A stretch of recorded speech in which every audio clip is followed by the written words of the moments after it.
A tech bro is currently in his room, opening up the next scam, creating the next website, the next crypto link, the next crypto chain, and people will fall victim. Even if CBEX rebrands tomorrow and still calls themselves CBEX, people will still fall victim. You don't believe me? Let's go through it and we'll see whether what I'm saying makes any sense. Currently, let's take a look at this image now. So what we have here is, so this is the tweet that prompted this discussion, and got me thinking about a lot of things. Let's look at it. It said this is the list of Ponzi schemes that have made away with Nigerians' money so far. MMM Nigeria. I am a personal victim of MMM, but I will tell you that as we go further. Ultimate Cycler, Get Help Worldwide, Twinkers, I Charity Club, Crowd Rising, Clarita, Help to Get, Loopers Club, Givers Forum, NNN Nigeria. I'm very familiar with the first 10 because this was the era when I was still trying to understand. I was still participating in some of these things. So this is the ones I know very well. Then you have them. Look at the list. So much. And at the end here, we have CBEX 2025. So this is basically a 10-year gap, and Nigerians did not learn from all these ones before until they go to CBEX. I guarantee you that another one is coming up soon and people will still fall victim. It is almost unavoidable. Why is that so? If after all this we did not learn our lesson, then why do you think tomorrow will be different? Let me explain. So let's start with this CBEX, the current one. What is it about? Honestly, I did not even know about it. I did not participate in it. I did not know about it until all these things broke and I started to do my research. Apparently, they were promising 100% return in 30 days, AI crypto trading and whatnot. And honestly, I understand how people can fall for that because it seems too good to, it seems so nice, so juicy. And I'm sure they had a lot of enticing things they used to convince people that it was worth it and it was worthwhile.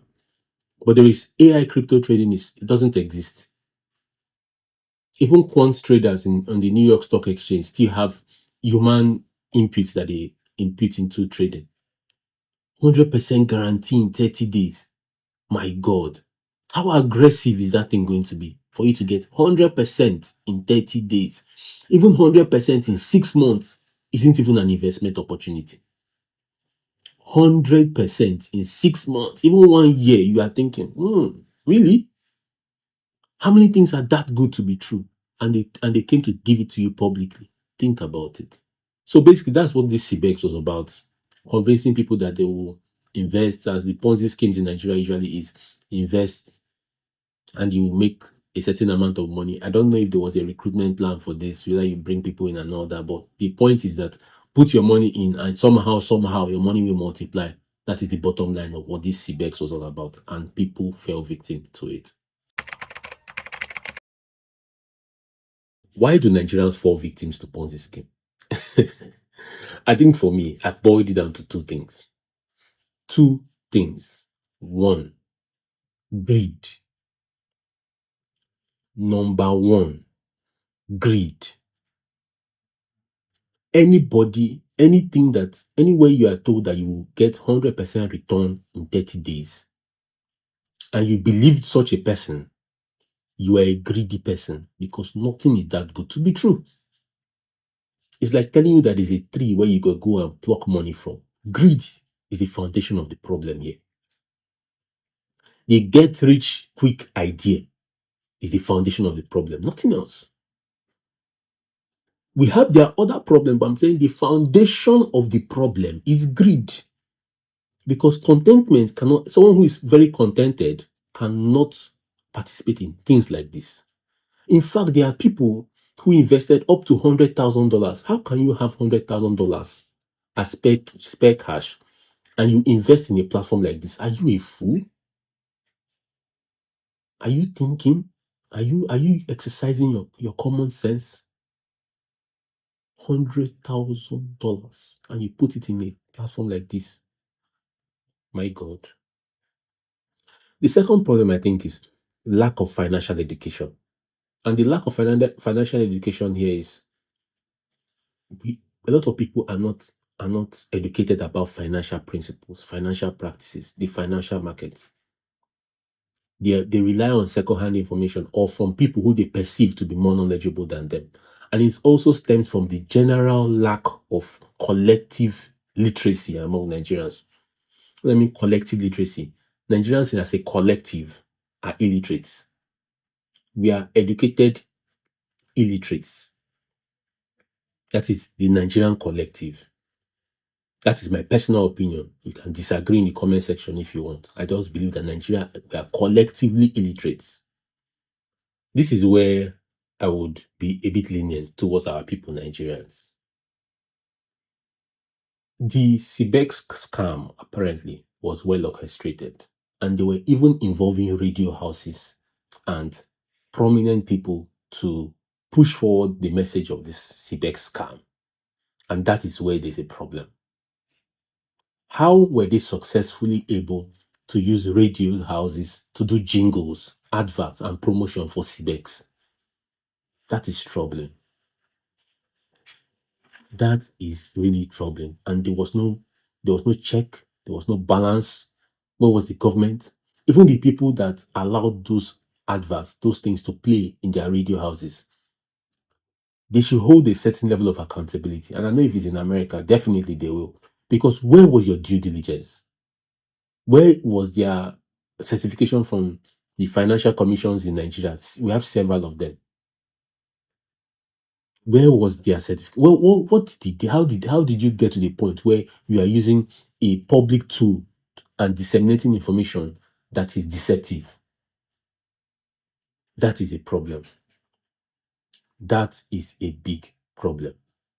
You have to learn to think for yourself. Let me explain. One of the problems I have noticed a lot of Nigerians face is when somebody else they perceive is more educated, more exposed, or whatever, or is richer than them, gives them directives. People do it without any need to go intricately to find out the meat of that situation. They don't do enough investigation. You believe what someone has told you, hook, line, sinker. You have to be skeptical, especially when it involves where you put your money. It is better to look at the glass half empty than half full. No carry your money put for wetin no make sense. Ask question. If the person no gree answer your question, comot, nothing fit happen. Nothing can happen. It is your money. It is better the money is in your pocket and languishing there than in another person's pocket and the person has traveled abroad with it. And stop falling tricks for all this AI. It's not a magic. It's not a magic trick. AI, crypto, tech. Come on. Those are the things they used to deceive people. And that was how they were able to get a lot of people. Apparently, they made off with the CBEX scammers have withdrawn over $800 million worth of crypto into a private wallet. And when it enters a private wallet, sometimes these things are offline wallets and they can quietly sell it off and leave comfort. $800 million. Ah, where did they see this money from? About $800 million. He God, oh God, God. Eh? 10 generations no fit chop and finish. That's what one person, maybe two people ran away with. It's crazy. What you have to also understand here is the money they ran off with is going to negatively affect families for years to come. Because I understand the hardship. Nigeria is a hard place right now. Let's be honest with ourselves. People who are doing these things mostly because of hardship. Hardship. Yes, the hardship has facilitated their greed. So it is because of this hardship that they even had the need to get this far and force themselves to put themselves in this situation. Imagine the families that won't feed in months to come, that won't be able to pay school fees because they believed that if they put their money here, they will be able to get returns. And these people are so callous. They didn't even say let them return even some percentage of the money. Kai, the person that ran away with this money, what can you do with $800 million? You cannot eat it till you die. Some families have just $1 million, and use it and live a very comfortable life. And you took over $800 million, 1.3 trillion naira. Come on. I feel so sad for people. It's really unfortunate. And I don't feel like anything will be done about it. I feel they have gotten scot-free because others have also gone scot-free. Nothing will be done. Do we have good a division that is specific to financial crimes that can track down this money? The best you can do is look for, say, FBI intervention and Interpol. But why would they intervene? Were American citizens involved in the operation or in the scam? I don't know. It's terrible. It really is. Some of the ways I think these actions can be prevented, especially for the future occurrences. Because if you think about it, I don't believe that we can stop this completely. No matter the safeguard and regulation you put it, to still happen again. But this is the way I think Nigerians as a whole can, this whole thing can reduce. One, government has to intervene. Government has to intervene. We have to have a division, a financial division that is specifically targeting financial crimes. We have the EFCC, but I don't know if the EFCC's operations is robust enough to cater for things like this because we are going into murky waters. We are going into things like AI, tech, crypto, blockchain. And I don't know if the EFCC operatives are trained and robust enough to combat things like that. If not, the special division has to be brought out for this. It has to be because Nigeria is too large for our people to be falling victims to things like this. And the government has no responsibility to its people. No. Someone might say, why? What is waiting concern government? It concerns the government. The government is our father, and we are his children. In that sense, it is the government's responsibility to take care of the citizens, whether the citizens are foolish or not. It is the government's responsibility to save the citizens from themselves. And how do you do this? Ensuring safeguards. If people come up with some of these investment plans, they submit their proposals, and they are financial analysts, they are people, economists, whoever handle things like that. They look at the merits, demerits, and these things, and know whether they can give them the license and operational license to operate. We have a lot of financial institutions in Nigeria. We have a lot of hedge funds. How do they operate? They operate within the parameters of the government. They operate within the parameters of the government's rules and regulation. Why can't all these other people do that? And if these things are now online and offline, what it means is that when these things comes in its infancy, the government should put out a lot of messaging and messages to discourage Nigerians from doing those things. It will not discourage everyone, but at least it will discourage a lot of people who have a good head on their shoulders.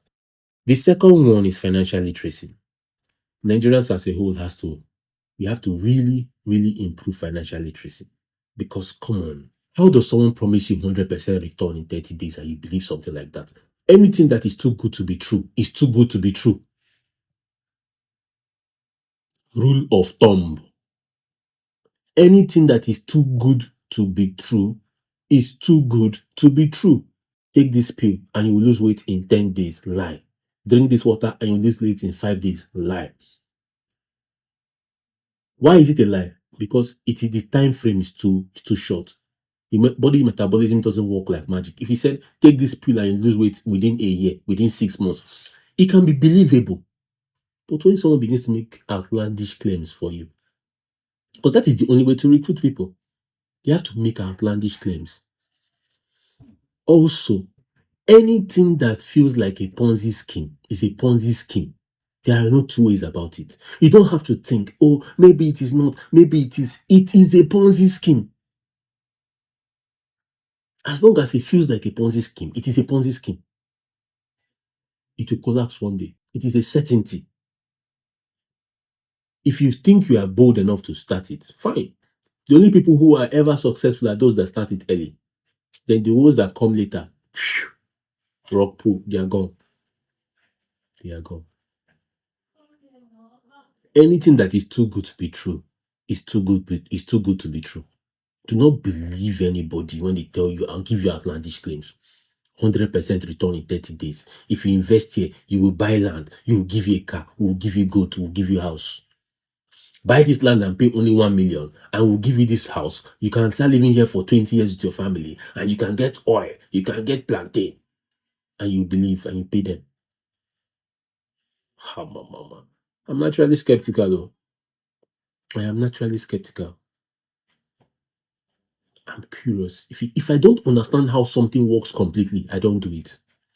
I must understand the mechanism. If you cannot explain it to me in simple terms, I just feel like something is fishy. Simple terms, don't complicate issues. Explain it in simple terms for me. If you can't, I'm not involved. So, my people, to recap, unfortunately, a lot of Nigerians are falling victim to CBEX and its useless scam. But please, let's stop this cycle of scamming or falling victim to scammers. We are better than this. We have to be more conscious about the things we invest our money into. We have to be more conscious about it where we deposit our money. That is it. Have a very skeptical approach towards things. Ask questions. Be curious. Don't let anybody tell you, oh, now my oga they do, and my madam they do, and my friend they do, I mean, don't see money. Even if your friend is seeing money, if the thing that your friend is seeing money and you want to involve yourself in, you don't have a good understanding of it, do not invest. Do not invest. And most importantly, anything that is too good to be true is too good to be true. This word will never fail you, and I promise you. Thank you. Like and subscribe. Share. If you have any comments, drop it in the comment section below. I will respond. Let's have a conversation there. Thank you.